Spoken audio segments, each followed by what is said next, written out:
Hello everyone. So today I received one question on my service desk, not on the community but on the service desk, where the question was about how can I become an expert in workflows, Jira workflows. Now, it is a very good question because in Jira, workflows or configuring how to use Jira as per the requirement, a lot relies on configuring these workflows in Jira. And workflow, if you don't know, is basically a way, or basically it's a feature in Jira using which you can actually define the life cycle of the issue. So when the issue is opened, it can either be closed directly, or it can also go through a couple of, or maybe few different states. And a lot is actually based on how these workflows behave. And Jira is quite good in basically letting you choose which project, and within a project which issue type will follow which workflow.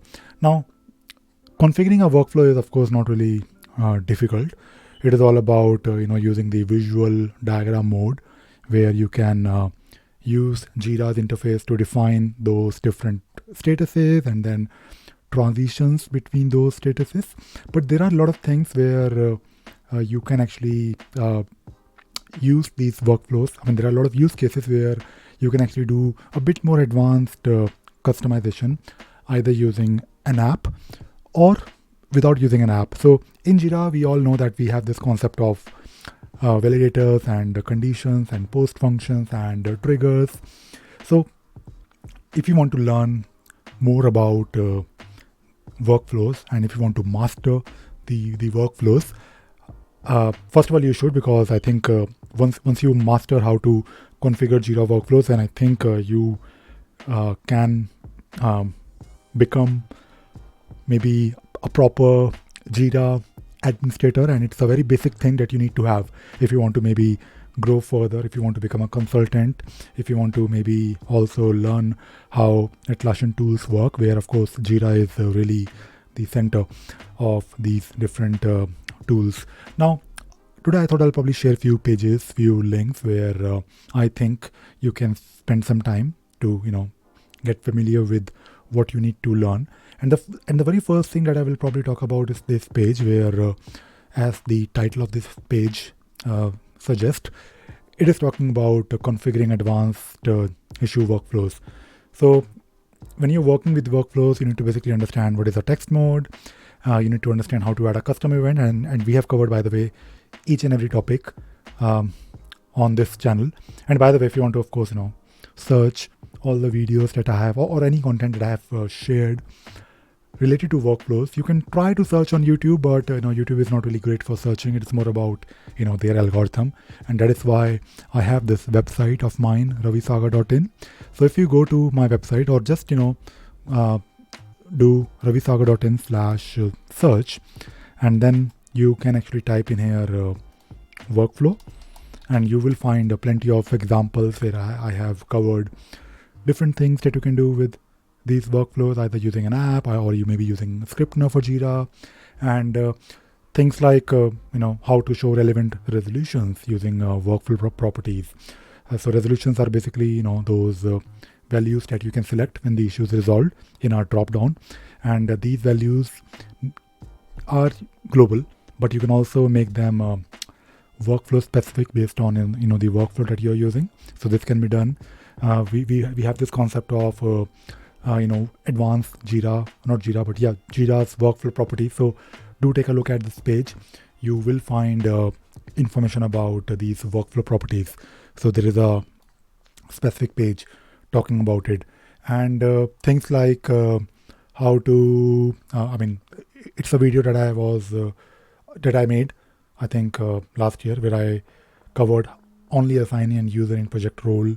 So basically, if you know these slightly advanced things, then you can actually learn quite a lot about Jira, because a lot is actually based on workflows. Things like how to rename your workflow status, which is of course a very obvious thing to do, but not many people know about it. And things like how you can remove a workflow from a scheme. You should know what a workflow scheme is. And I also recommend you to also take a look at this Advanced Jira Workflows Pro Skill Badge. So basically, if you are certified, you can actually renew your certifications by taking these small badge exams. They are not very expensive as compared to the normal certification. So this one is actually only $35. So whenever I have to renew my certificate, I basically do this badge, and I do a certification, but I personally, it's my personal opinion. I think for me, because because I'm involved in Atlassian, and I was working for Atlassian partners, and I work with clients. So for me, getting a certificate is not massively important, but it makes sense for me that if I am certified, because first of all, I was working for a partner, and if you're working for a partner as a consultant, then they need you to be certified. So if you're trying to learn Jira, or if you're trying to get into Atlassian tools, don't worry too much about certifications. Same goes for any other field. I think certification is basically, there are a lot of things involved when it comes to certification. It is also about the training that they want to sell. It is also about maybe getting a job. But I think the most important thing is, in my opinion, again, I might be wrong, but I'm sure a lot of people will disagree with me. But I think you should not just focus on the certifications, because these certifications are, not all of them are cheap.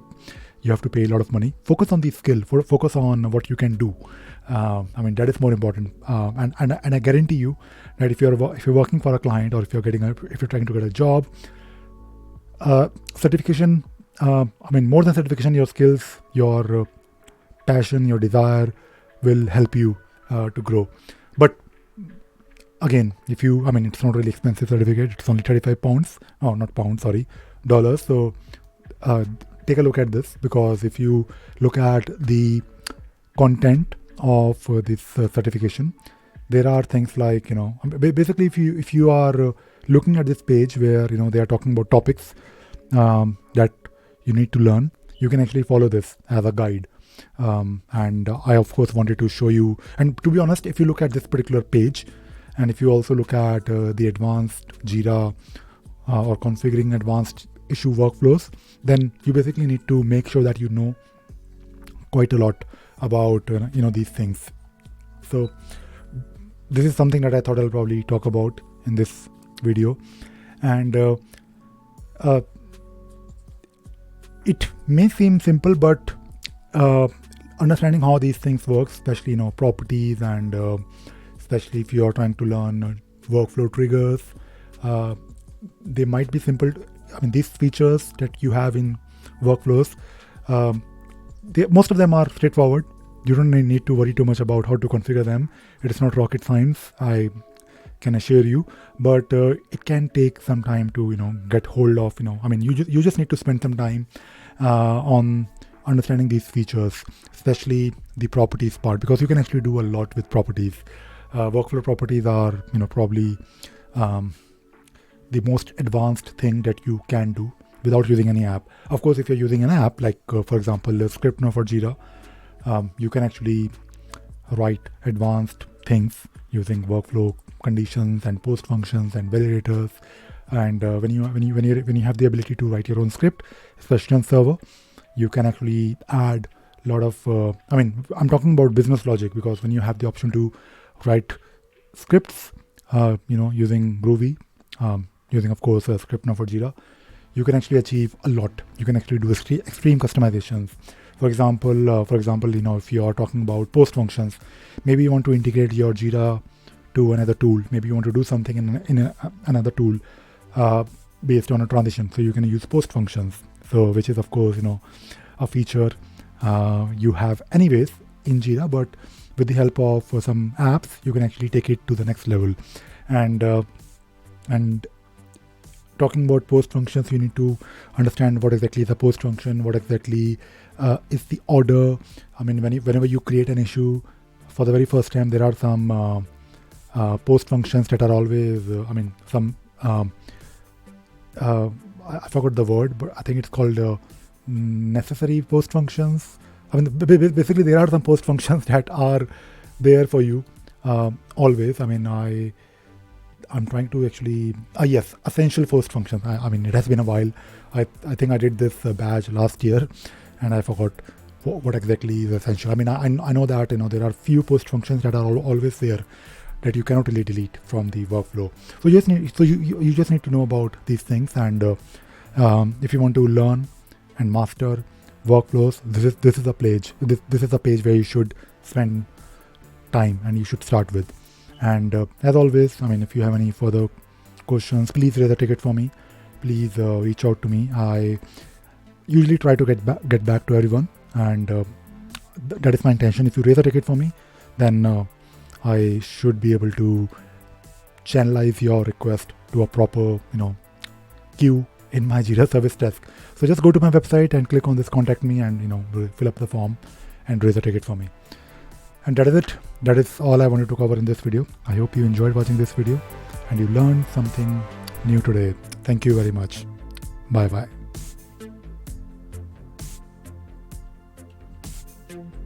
And you can laugh about my new haircut. I won't mind.